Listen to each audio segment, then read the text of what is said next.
Thanks, everybody. Jed, we got the recording going? All right. So, thank you for coming. This is the second presentation that we have scheduled for tonight on digital currency mining facilities. I'm Jamison Barrett. I'm the city administrator here in Madison. With me is Mike Plooster. He's the utilities director. And thanks for coming. Well, we've been really happy with the engagement and the questions we've been getting. And so we'll jump on right on in. So a quick overview of what the presentation will include. We want to go over the different types of data centers because there's a wide variety of centers out there that people talk about. Secondly, we'll go over the proposed project that's looking in Madison, for the size and location. And then we'll spend a lot of our slides on the timeline, the process for where we've been so far, how we got here, and what the next steps are for this project to continue. We'll also spend a little bit of time talking about the timeline of construction for our substation that's currently ongoing, as well as a mining facility. And then we'll talk about considerations both financially for a project like this, as well as any environmental and safety considerations too. So we want to talk about the types of data centers there are right now. What we're choosing or what we're looking at doing is a digital currency mining facility, and some attributes to that are there's minimal water usage for these. They mainly use it for an office sink or bathroom. It is a scalable load, about 10 megawatts, and it has a small physical footprint. What we're not considering is an AI intelligence, artificial intelligence data center. They have very high water usage, very high sewer output, hundreds of megawatts, and they have a very large physical footprint. And I do want to say that we do not have the capacity, nor do we have the appetite for a capacity for one of these in the city of Madison right now. We don't. It's not possible for us to facilitate an AI data center. That is nowhere on the plans anywhere. We are looking at a digital currency mining facility. So the project size and What's the difference? I mean, what's the difference between the two? Because obviously the space and all that stuff, but so there's a lot less bodies, right, that are in a digital mining one. So because a lot of this stuff is foreign to me, I was just curious. so the question is, what's the difference between the two? Yeah. And staffing Yeah, and what they do. Yeah, and what they do. So a digital currency mining facility, they use algorithms, and somebody that can probably speak to it a lot better than I. What they do is they look for digital currency, Bitcoin, any of those other digital currencies. They take them, and that's how they make their money, is by mining for these digital coins. They do not, for us, they do not have a lot of workforce. There's maybe one person that would be regional, and that's not really the intent of looking for it, because we do have commercial industries in town right now that employ hundreds of people that are always looking for people, and we're not looking to take away from them at all. So an AI data center, that's where they house all of the data for your Facebooks, your cell phones, well, these have servers too, but that's where they store it, is in them AI data centers. So with the mining one, it's still gonna be full of servers, and so they're saying now that that's only gonna be air cooled, you're not gonna have any underwater, use like you would force the servers and the underwater to cool everything. So It's not gonna be the same as it would be in a regular data center? So yes, so the question is, if there's water usage with the digital mining facility, the answer is no. They don't. They use air cooled. They're not. So the AI data centers, they need to cool their servers and everything like that. With these, they can either use fans or a closed loop water system. But that water system that they would use is closed loop. It's just like the floor heat in your garage. You know, it's not a user of water. It's constantly there. Which one of these is Sioux Falls trying to do? To me, it looks like the one on the right, the one that we are not, an AI data center. I think Sioux Falls is probably going to have both of these opportunities on their horizon, but I will say that the ones that you typically hear about in the news, the ones that make a lot of conversation, are the artificial intelligence data centers. And we say they use hundreds of megawatts, 300-400, maybe more megawatts is the capacity needs that they need. And the mining facilities are generally much smaller. We say they're scalable, so I think one of those units is generally around 2 megawatts, and what we're looking at for Madison is 10, maybe 15 to start. And so you're looking at a handful of containers that would be these mining facilities. Very different from the 300-400 megawatts that you would see in artificial intelligence. And I'll note for anybody in the room here, we are going to repeat any questions that we hear. We've got people listening online. We want to make sure that they hear those questions as well, since we don't have mics through the audience. All right, go ahead. Okay, moving on to the project size and location. The city does own about 3.75 acres. We're looking at a Giga Energy facility. Right now, it's going to be approximately 4 to 6 shipping containers or prefabricated buildings. They will operate 24/7. Then they mainly look for property that's close to substations, and the main reason for that is the cost, the infrastructure cost that they have to pay for. Anything to add on that one? No, I think that covers it. Okay. So I'll jump into the timeline, and I'll start kind of the very beginning, and this goes to Heartland Energy. So Heartland Energy, many of you are familiar with. They've got headquarters in town here, and they are generating and power supplier that sells to different public power communities. So when we say we're public power, that means that we as a city, we own our own electric system, we manage it. If people want to get signed up for electric service, they come to us and we do that. We're their utility provider in the electric industry. But we obviously don't generate our own power, so we have to buy that from somewhere. So we buy our power from Heartland Energy as well as the Western Area Power Authority, WAPA. And so Heartland, in one of their services, they're always looking for economic development opportunities for their customer communities. And one thing that they've identified as an opportunity is data centers, and more specifically mining facilities, because mining facilities have a load that is something that our communities can handle, and so that's the opportunity that has been identified. Heartland doesn't just stop there and start saying, you know, come to town. They make sure that they're going to do the research and they're collecting the information so that as they look to attract mining facilities, that we're doing it in a smart way and we're making sure that it doesn't negatively impact our current systems or customers. They also network with potential facilities, and they get requests from folks regularly that are looking to locate facilities, and they vet those for us. They make sure that they're not going to bring anybody to us that's irresponsible. They want to make sure that they're good companies that we can work with. And then they've taken all that information, those partners, and together they've created a data program. And that program, a big component of that is that it requires an interruptible load. And so that means that the customer that signs up for this program, they get a pass-through on their energy costs, but they have to agree for their load to be interruptible. Anyone else here, you know, who lives in Madison or have business in Madison, you don't want your load to be cut off if there's an emergency or if the demand's getting high. But for a mining facility, they're okay with that, and so they're willing to take a better rate on their energy in return for the possibility that their energy is interrupted. So if we have a natural disaster, emergency in town, and we want to make sure that the rest of our community has enough power, maybe a substation's gone down, if we've had a transformer that's gone out, or if we're just replacing it, maybe we're doing a project, we can interrupt that load and make sure that the power that we have coming through other substations can get to our current customers. And then the 1 cent adder. So of course, you know, we're not going to just sell power to the mining facility for no benefit. And so our benefit and the benefit from Heartland comes from a 1 penny per kilowatt hour adder, and then that is the benefit that we collect for our electric system. And we'll get into that a lot more at the end when it comes to the financial benefits of this.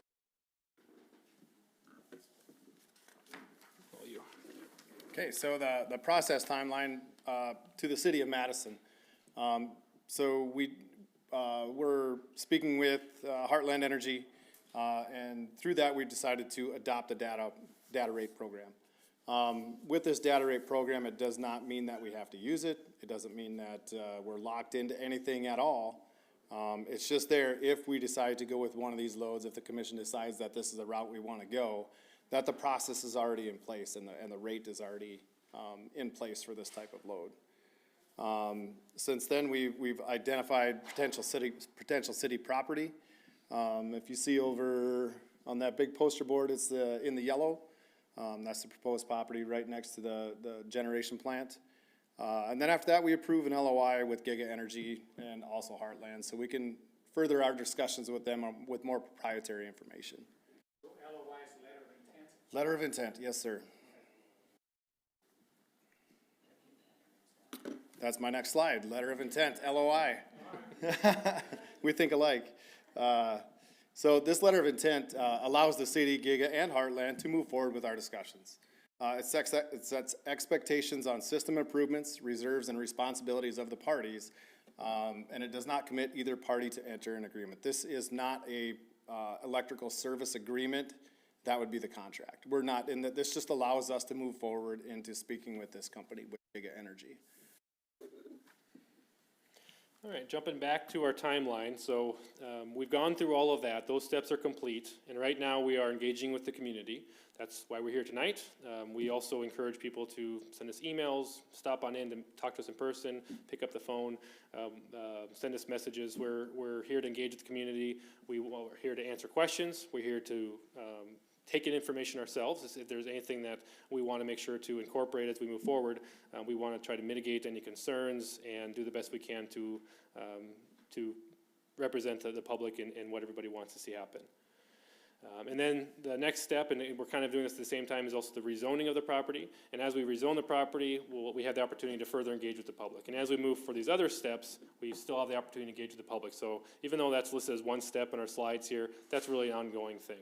So on the rezoning, you'll see the property in question is in the middle in yellow with the number 1. It's 2 parcels. The larger south parcel is 3.25 acres, currently zoned highway business.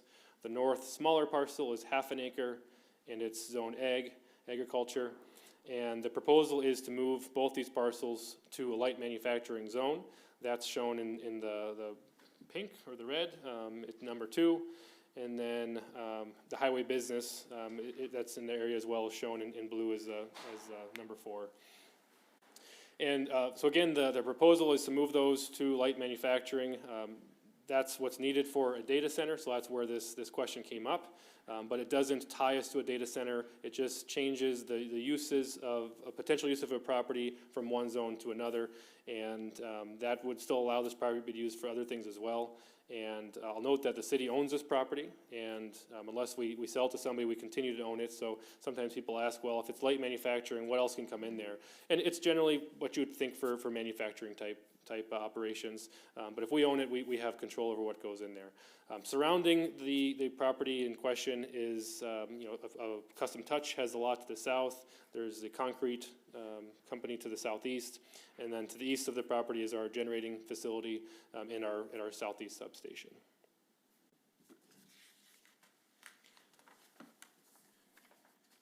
Next step in this process is for a conditional use permit. And maybe I should slow down a little bit. For the rezoning, that's what the rezone is. The process is that the Planning Commission heard an application for rezone. They made a recommendation to approve, and then it goes to the City Commission. So this next Monday, the City Commission is going to have first reading on the rezoning ordinance.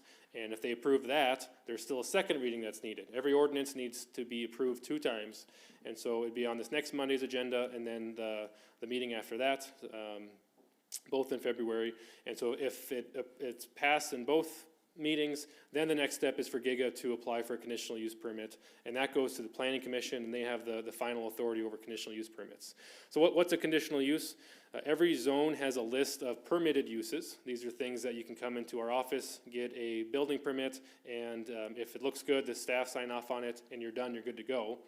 And then there's also, those are permitted uses. There's also a list of conditional uses for every district.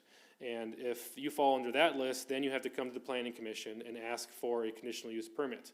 And it's called that because the Planning Commission, they can look at it on a case-by-case basis, and if they decide that they want to approve it, they might put on some conditions for how you use that property. So in this case, if somebody wants to use the property for a mining facility, some conditions that the Planning Commission could consider would be screening, and that'd be a big one. Screening could be both for visibility as well as the sound from the facility.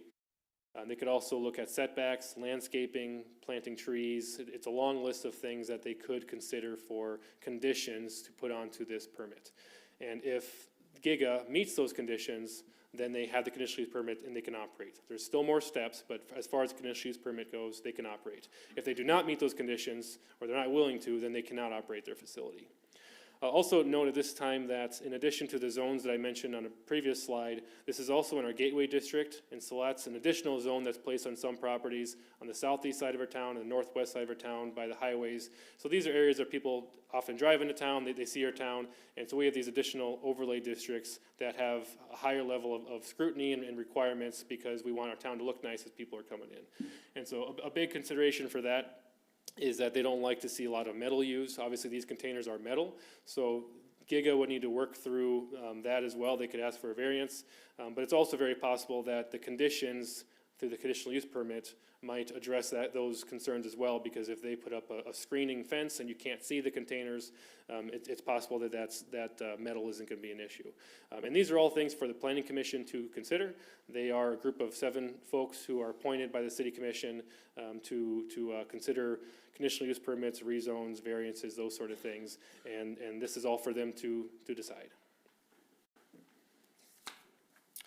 So moving on to the process time, then lease or sale agreement, that's you, go ahead.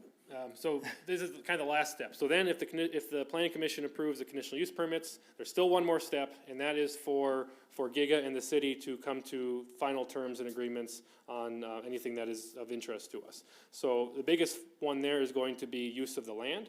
So the City Commission could opt to sell the land, or they could opt to lease the land, and I can't speak for them. I don't know what they'll do. I would guess that we would be leaning towards a lease of the land, because that allows us to continue owning the land and have more control and ownership of that. And we also get annual lease revenue from that then too. So I think that's probably the option that I've heard people are more interested in, but it's still possible that they could sell that, and this all comes down to negotiations with Giga as well. There could be other terms and conditions that the city would say that even though you've jumped through these hoops and you've got your conditional use permit and the appropriate zoning and all this other, we still want to see X, Y, Z or whatever that is. And some of those are gonna be financial considerations that we'll tackle in a couple slides. But if all that's done, then Giga would be able to operate the mining facility at this property. Moving into the construction timeline, I want to talk about the city substation that's there at the southeast substation right now. We do have a project in place to replace that transformer in there and bus work and some other items. And that will proceed regardless if this comes or not. These plans have been in place for several years with our improvement plan. East River is bringing a 115 kV loop around town, and right now we operate at 69 kV. We need to upgrade our substations to meet the voltage requirements. So this will go on, these projects will go on regardless if this comes or not. They have an estimated completion time at the southeast stub of August-September timeframe of 2026.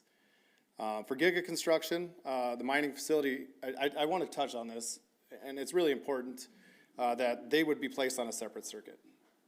And they would have their own protective devices. So if something happens within the facility, the protective devices will work and it will not affect the rest of the city. And that's our main goal, is to keep the reliability for our residents. So that is a very important piece right there, that they're placed on a separate circuit. So as far as bringing them online, ideally, it would be the best situation to bring them online the same time as the southeast substation, that August-September timeframe. It helps the ease of the process with switching out the substation for any infrastructure improvements after the fact, after we've energized. Financial considerations. So the impact of the electric rate for current customers, Giga pays for everything that is required to be upgraded for them coming to the site. Professional fees, infrastructure, studies, everything gets paid by them. And that's important too, because if we're gonna do a large construction project like the southeast sub, we have to take out a loan for that, right? With that loan, we need to show a revenue source for the loan requirements. For those loan requirements, we have to show a certain percentage of a surcharge. That's how that is the source of that revenue. With the electric fund estimate of $425,000, that could offset the price of the loans. And that equates to approximately 3.5% of meter sales. General fund estimate is about 66,000 sales tax revenue, and then the land lease would be, revenue would be determined, whether they land lease it or sale it, or however that goes, that would need to be negotiated.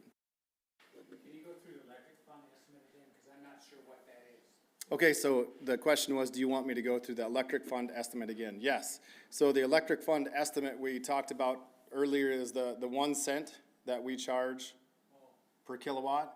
That equates out to be about, because we take half of that, that equates out to be about $425,000 for the electric fund. So this improvement, or letting them come in, would offset potentially the increase of the improvements to the substation to the customers of 3.5%? Is that what you're? So we would have 3%, 3.5% of our metered sales, so yes, that could offset the cost of the projects. Could be used in that manner, yes.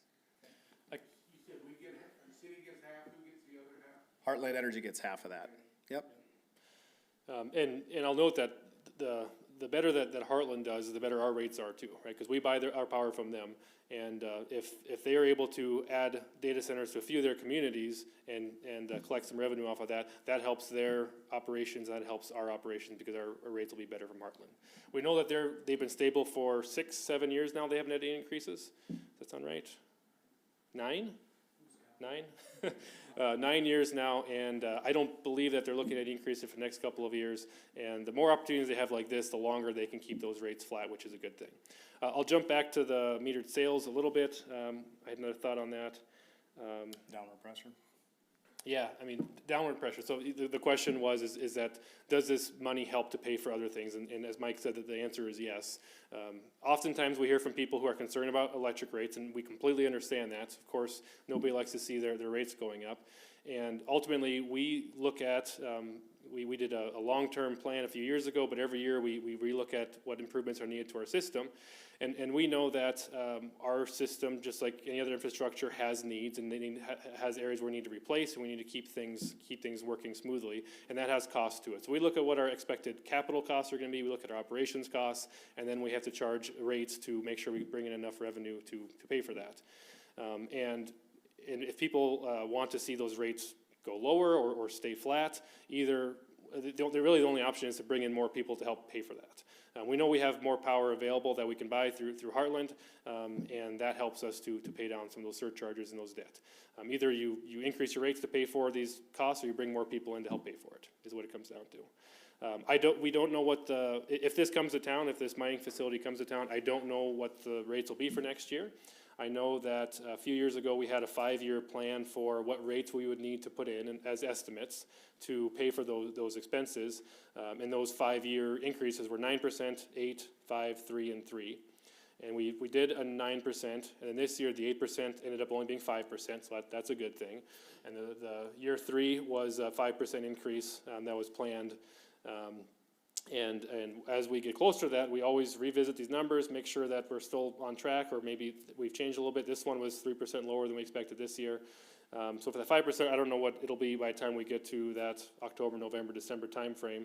But I know that with additional money coming in from a mining facility, that the rates would have the opportunity to be lower than they would be without a mining facility. How much of a change that is, I can't say. Okay. So there's no promises in the rate change? Oh, no, I can't make any promises. Yeah. But you're promising they're gonna go up, though? No, I'm not promising they're gonna go up. So we had, and I'll repeat the question here. The question is essentially what do we foresee happening with the rates, and what kind of commitment can we make to that? Would that be accurate, that you're looking for?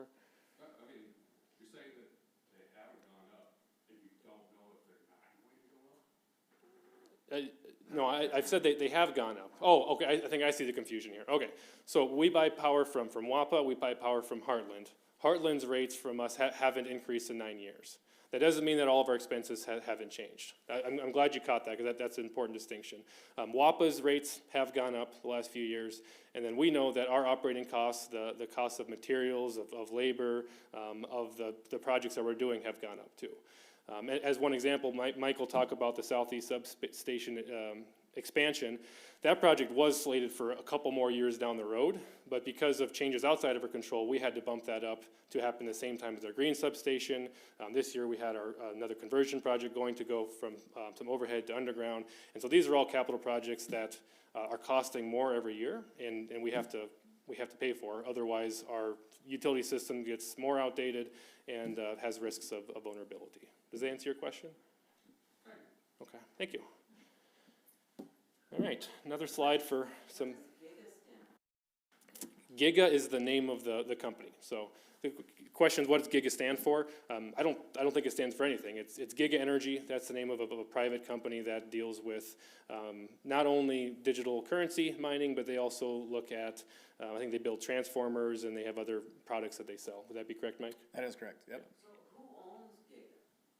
Giga was started by, from my research, you can look up Giga Energy on their website. It's pretty informative. It's a couple kids that went to school in Texas, American guys that started this company, and they've done well. It was, yeah, you can, like I said, you can read their website and have more information there, but that's their founders.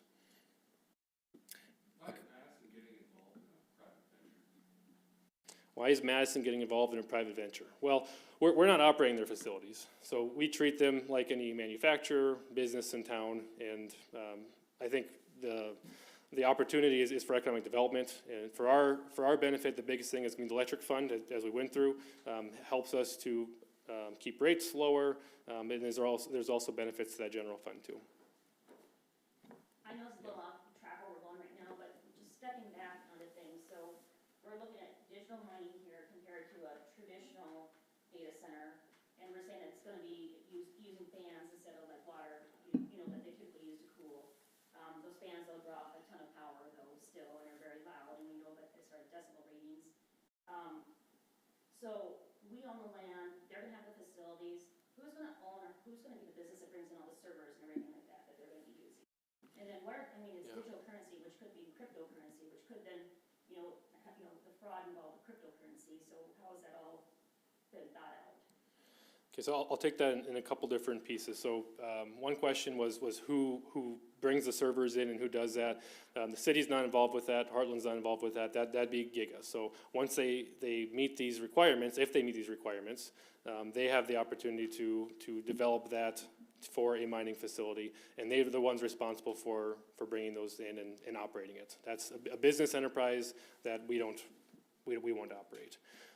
And then the second question was related to fraud with crypto mining or with digital currencies. Variety of things, then, as far as the cooling, obviously fans draw a lot of energy and the noise levels with that. And then, I don't know if I actually mentioned this earlier, but what are they gonna use for a backup power supply? Are they gonna have diesel generators, or, say typically, the data centers, you typically have, diesel generators as a backup supply? Yeah, so commenting on the fans usage, the fans use power. I think most of the power is going to the servers, because whether they use water cooling or fan cooling, there's a high energy need, right? And so the fans do take electricity as well. There's another option of the closed loop, which I think we mentioned during this one. Closed loop system, which doesn't take water usage either, also doesn't use fans, so it's quieter, and so there's some things there that we could explore with them. And then, what was the other part? The backup power supply. Backup, yeah. No, they wouldn't have any backup power.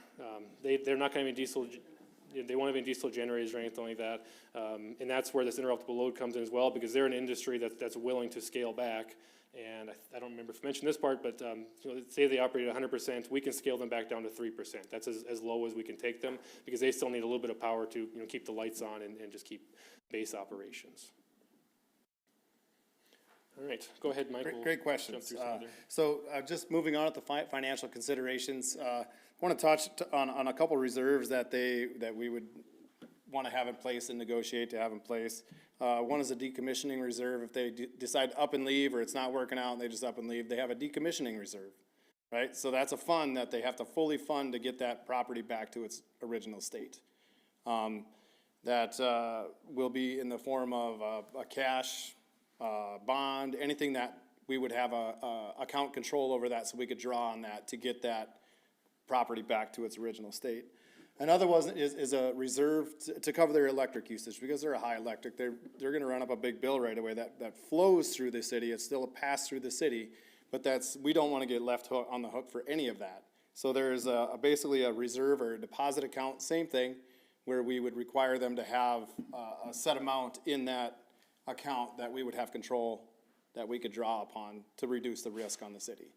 Yeah, and I like the word deposit for that because anybody who has a utility account with us has to put a deposit down. That's customary for any utility provider. But these guys are going through a lot more power, a lot more costs, and so their deposit's gonna be a lot higher than yours or mine would be.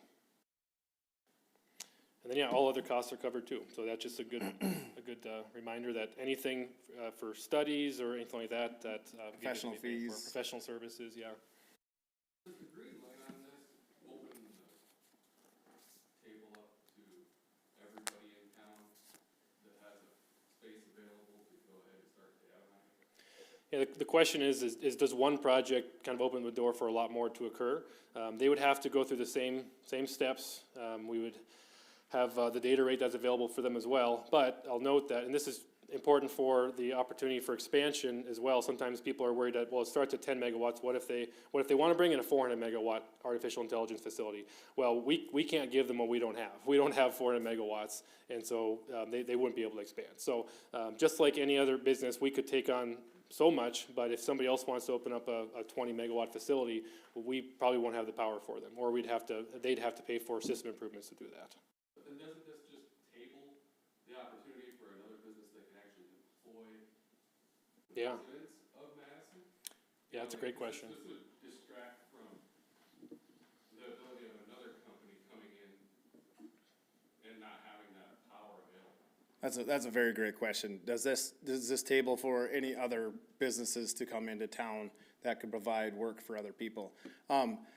It could to some point, but we have extra capacity on our transformers at that substation right now, But right? you're saying that you can't go over 400,000 megawatts, but 400, so we're looking at 10 megawatts right now. The substation, what it can handle right now is an additional 12 to 15 megawatts, and we're looking at putting 10 megawatts on there. So we'd have 2 to 5 megawatts left for growth. And I know for many people, these are just numbers, it's hard to know what a megawatt is. Well, the entire town of Madison right now, without DSU, would be 15 megawatts. Yeah, approximately. So you can see why there's a opportunity for a lot of more new electric revenue with the addition of 10. But when we say we still have 2 to 5 left after this, that's still a lot of power. Right now, 5 megawatts is, a third of Madison if you set DSU aside. So there's still a lot of power that would be available, and we would hope to see utilized by new residents and businesses that could come to Madison. We got a couple more slides, and then we'll take some more questions. Go ahead, Mike. So environmental and safety considerations, the EMF emissions, I'll start with that one. EMF, we think about EMF, right? We think about what's this gonna emit? So these things are enclosed inside a steel structure, so the EMFs will be contained inside those structures. If we look at EMFs, if we look at our current substation, we have open conductors, we have open bus work, we have transmission lines running through town. Those are gonna have higher EMF levels than what this facility would have. You stand in the inside of it, all the research that I've done, it shows that you're about sitting in an office, in a normal office. Moving forward to sound, the decibels. We do have some decibel readings, and I know I just went out there with a decibel meter. I know the substation, a gen plant is in a hole, but I wanted to give you an idea of what the decibel levels are at the current state it sits. So if you see the white boxes, that's with the gen plant running, and the black boxes are with the generating plant not running. So with those numbers, we're predicting the site to be at about 85 decibels inside that facility.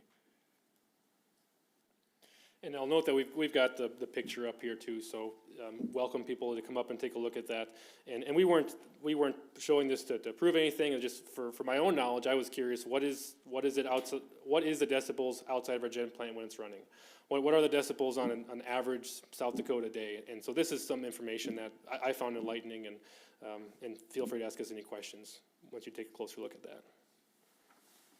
Oh, and I should note that, did you mention that what the gig is at? Yep, Okay. approximately 85. Yep, 85 for Giga. Okay, so that, I think, was our last slide. We want to, you want to hit the next slide, make sure I'm not wrong there. You are right. I'm right, okay. You heard it here, folks, I was right, okay.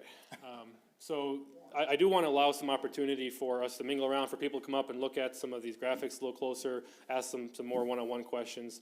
But I want to wait and see if there's any questions people have for the benefit of the group. I can take 2 or 3 questions and then we can mingle. What other questions do you have? These have been some good ones, yeah. Well, I see tonight, it's a pretty deliberate process here, especially this is the first of a kind. But I see the footprint of the land that the city owns there or other parcels throughout the city. If this Yeah. ends up being kind of a herd concept where pretty soon you're gonna have more and more applications or, you know, one facility becomes Yeah. 6 or 8 or 10. Yeah. Are you gonna take each of those applications as deliberate as you are here tonight and through the next few weeks? Yeah, the question is on how deliberate we would be if we received more applications for other data centers. I guess I have 2 answers there. One is we would be just as deliberate. Everybody would have to follow the same process. But more importantly, well, we don't have the power to do 6 data centers. I don't think we would likely have a second one. I would say once you have one in town, that's gonna be a good new customer for us, and maybe they would like to expand someday in the future, but they're gonna be paying for all those substation expansions, everything themselves too. I'm not expecting to have an influx of data centers to come to Madison. And even though Heartland's identified this type of business as an opportunity for its customer communities, it doesn't mean that they can add on infinite either. They could probably add on a few in a few different communities, and that's gonna be as many as they wanna add, so they can still have that capacity for other customers, is my speculation. Follow up, yeah? Follow-up question, what's the stopping, a new facility, searching out another provider rather than just the city of Madison providing that? What stops like a customer here from seeking out other, buying energy from somewhere else? This is our service territory, and so we're a utility provider just like Sioux Valley and like a bunch of others in the state. And so I think the simple answer is it's just not allowed. Would that be correct? There's rules that they can't, like if you're in the city limits of Madison, you have to get City of Madison electric. Utilities, yeah, not just electric, but utilities, yeah. I thought Go that ahead. went a lot. I'm pretty sure you can go off-grid in Madison. Can't you have solar? Oh, sure, yeah, you could have solar, yeah. Yeah, and so we have agreements in place for if you wanted to do solar, how that connects back in the system, because that, They could be off-grid. yeah, can you speak to solar at all? Yeah, excuse me. I don't think solar energy provides enough power to run one of these things. Well, it doesn't have to be that big, it could be a lot smaller. So if you run solar in your house, you have to have an interconnection agreement with Heartland Energy on that as well. Oh, I have solar, I don't have a connection agreement with anybody. Well, we might need to engage with you on that. I've been in here for 25 years like that. Okay. So unless you're gonna backlog me. Yeah, well, and I wanted to stay on subject here, so, you know, as far as mining facilities go, I think it's not likely they're gonna be looking at adding solar to supplement their power. This might be a Dale. better question for Heartland, but in the big picture of this, where's all this power coming from? I mean, you know, it's coming in from somewhere else, and other places are building power. Are we building new generation plants, or we can do this with Yeah, do you want to tackle that what one? we have? Yeah, I can help you out there. So the question is with bringing these load in, where does Heartland get the power, or do they have the capacity for it? The question is that they do have ownership in generating facilities right now, wind farms, certain thing, and they have a certain capacity that they have as well. And what we're looking at does fit within that capacity. Did I speak to that correct, Russ? Okay. Okay, I think there was a question over here. Yeah, you said that Heartland has a percentage of it and somebody else, somebody. has The- the- The kilowatt adder. Yeah, why don't we get it all from Heartland then? Oh, okay, I understand the question. She's Yep. talking about WAPA. Yeah, so asking where we get our power from. So as I said earlier, we buy power from Heartland Energy, and we buy power from the Western Area Power Authority, WAPA. WAPA is more of a set allocation that different communities have, and it's a lower cost. So we obviously want to have that WAPA, Oh, I but, thought you said it was more. no, maybe I misspoke. If I did, I apologize, but WAPA is a lower cost. And yeah, it did increase, and that's a set amount. So oftentimes communities who have WAPA allocation will ask, well, how do we get more WAPA? You can't, you don't. And so that's why you have to buy supplemental power, you have to buy additional power elsewhere, and for us, we buy that from Heartland Energy. And maybe just add that, so WAPA is the hydropower dams. Okay. That's, Oh, the WAPA power is the hydropower dams on the Missouri River, that's what that comes all from. right, thank you. Other questions? I'll take maybe one more. Yeah, go ahead. Maybe I could ask us directly, but is Heartland Energy part of the Southwest pool? Yeah, so is Heartland part of the Southwest Power Pool, SPP, and it is. Yeah. Well, I just read an article in Sioux Valley Magazine today now, and they're saying part of the push for their 9% increase got a lot of the fellow members that were in Basin. The Southwest Pool is asking that we generate more capacity for potential blackout purposes, you know, like what happened in Texas in 2021. And, so, I don't know where I'm leading with this question, but Basin is gearing up for that, and that's why they're putting more generation online in the future years, but then we're having to pay that 9% increase in rates to do that. And I'm speaking as a rural customer here. I don't know where Heartland's promising that rates are not gonna go up, or how they've gotten by so far without increasing rates. I mean,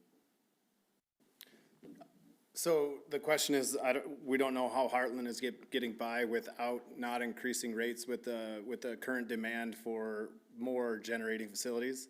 So they have ownership in, and correct me if I'm wrong, Russ, but they have ownership and they have capacity. They make their money off of that capacity that they sell, and the more that they can sell, the more money they get, which eases the rates on us. So if the rate, is that correct, Russ? Okay. Does that answer your question? So who's they in capacity that costs picture? money though, I mean, Who's that, who's they? Say that again, you just said, say that. I think that they would be Heartland. They would be Heartland. Yep, Heartland has generating facilities, wind farms that they have capacity in. And they own those? They own a portion of that, yep. They own those, and then they just take what they make and keep making it into energy. Yes, they sell to their municipals on what their municipals require, and then the excess that they have, they sell that. So the Yeah. top of the thing is Heartland. For us, yes. It wouldn't go like to Google or Apple or, no. Heartland is a, okay, Heartland is our power provider. right, and it's, okay. And as everybody knows, we've got a couple Heartland folks in the room. I'm sure they'd be happy to answer some questions on rate structures and generation facilities. All right, we're at 7 o'clock here, so I do want to adjourn the formal presentation, but we're gonna stick around for however long people want to talk, and so if there's any questions, please find us. We'll get them answered for you. Thank you, everybody, for coming.